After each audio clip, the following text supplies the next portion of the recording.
బీఆర్ఎస్కు కైటెక్స్ నుంచి 25 కోట్ల బాండ్లు. వరంగల్ టెక్స్టైల్ పార్క్లో కైటెక్స్కు 187 ఎకరాలు ఇచ్చింది. ఓ కైటెక్స్ అనే కంపెనీకి వరంగల్ టెక్స్టైల్ పార్క్లో 187 ఎకరాల భూమిని అప్పగించింది. అప్పగిస్తే 25 కోట్ల రూపాయల బాండ్లు తీసుకున్నది. అంటే ఎలక్టోరల్ బాండ్ల రూపంలో విరాళం ఇచ్చింది బీఆర్ఎస్ పార్టీకి. భూములు వాస్తు పేరిట మరో 13.29 ఎకరాల కేటాయింపు. వాస్తు చక్కగా లేదట. అలాగ మళ్ళా 13.29 అంటే 13 ఎకరాలు 29 గుంటలు మళ్ళా కేటాయించిరట వాస్తు పేరిట. భూములు ఇవ్వబోమన్న రైతులపై అప్పట్లో దాడులు కూడా చేసిరట. చూసిరా, టెక్స్టైల్ రంగ కంపెనీ కైటెక్స్ నుంచి బీఆర్ఎస్ పార్టీకి ఎలక్టోరల్ బాండ్ల రూపంలో 25 కోట్ల విరాళాలు అందాయి. పోయిన ఏడాది అందిన ఈ విరాళాల విషయం తాజాగా ఎన్నికల సంఘం పబ్లిష్ చేసిన ఎలక్టోరల్ బాండ్ల వివరాలతో వెల్లడైంది.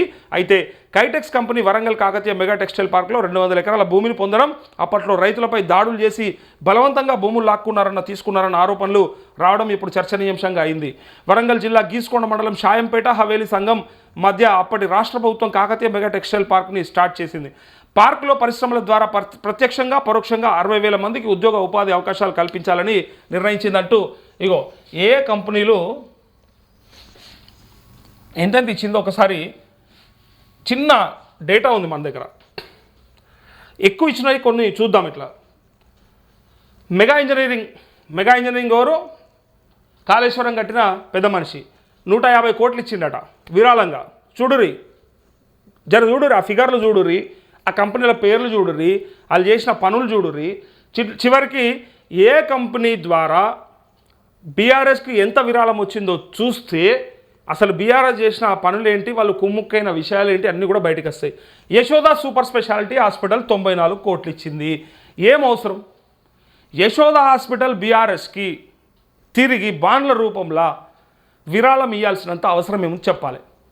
ఏ ఒక్క పేద పేషెంట్ దగ్గర 100 రూపాయల బిల్లును కూడా మాఫీ చేయని యశోద దద్దమ్మలు 100 కోట్ల రూపాయల విరాళాన్ని ప్రభుత్వానికి ఇచ్చింది.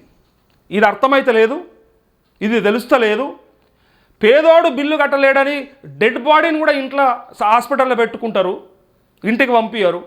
1,00,000 రూపాయల బిల్లు కడితే తప్ప ఈ డెడ్ బాడీని ఇయ్యమని చెప్పి పేదోడిని ఏడిపిస్తారు, నానా గోస పెడతారు, లక్షలాది రూపాయలు దండుకుంటారు, సచ్చిన బాడీల మీద దందయ్యేస్తారు. ఆల్రెడీ కొన ప్రాణం మీద ఉన్న వ్యక్తిని తీసుకపోతే ప్రయత్నం చేసిన కట్టింగ్లా ప్రయత్నం చేస్తున్నామని చూపిస్తూ లక్షలాది రూపాయల బిల్లులు దోసుకొని పేదోడి రక్తం దాగుతారు జలగల్ లెక్క దొంగ సన్నాసులు. ఆ తర్వాత ఆ బాడీని ఇవ్వడానికి కూడా లక్షలాది రూపాయల బిల్లులు కడితే తప్ప ఇయ్యమని చెప్పి పెట్టుకుంటారు. ప్రభుత్వానికి 100 కోట్ల రూపాయలు ఎట్లిచ్చినావు నువ్వు? ఏం లాభం చేసింది నీకు ప్రభుత్వం? నీ దోపిడీని అరికట్టలేదనా? నీ దోపిడీ పైన విజిలెన్స్ చేయలేదనా? లేకపోతే భూములు అన్యాక్రాంతం చేసి అప్పగిచ్చిర్రనా? పుణ్యానికి స్కీములు రిబేట్లు ఇచ్చిర్రా మీకేమన్నా? లేకపోతే మీ మీద అయ్యేటువంటి కేసులన్నింటిని కూడా తప్పించినరా? ఏం చేసిర్రు చెప్పాలి. ప్రభుత్వం మీకు ఎట్లా వంతపాడింది, ఎట్లా అంట కాగిరు మీరు ప్రభుత్వంతో? బంధుత్వం ఉన్నదా? కేసీఆర్ కాలిరుగుతో కూడా వేరే ఏ హాస్పిటల్ పనిచేయదు ఈ రాష్ట్రంలో. ఏ కార్పొరేట్ హాస్పిటల్ పనిచేయదు, ఏ ప్రభుత్వ హాస్పిటల్ అసలే పనిచేయదు.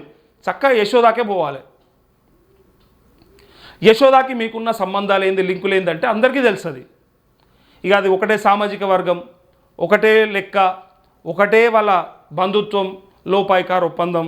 ఇవ్వాల్సిన భూములన్నీ వాళ్ళకి కావాల్సినంత భూమి వస్తుంది. అలా అంతస్తుల మేడలు చూస్తే, ఒక్కొక్క హాస్పిటల్ చూస్తే పేరుకు కార్పొరేట్ వైద్యం, కానీ లోపల మొత్తం దోపిడీనే. దొంగలు.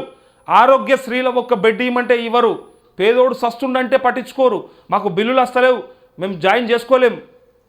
ఎవరికైనా చెప్పుకోపోండ్రి, అరే నాయన మేము పలానా అవసరమైతే అప్పుడు ఉన్నటువంటి ఆరోగ్య శాఖ మంత్రితో మాట్లాడిస్తాము అంటే కూడా ఎవరితోనైనా మాట్లాడి నో బెడ్ అని చెప్పారు. ఇది చూసినాం మనం, నేనే చూసినా.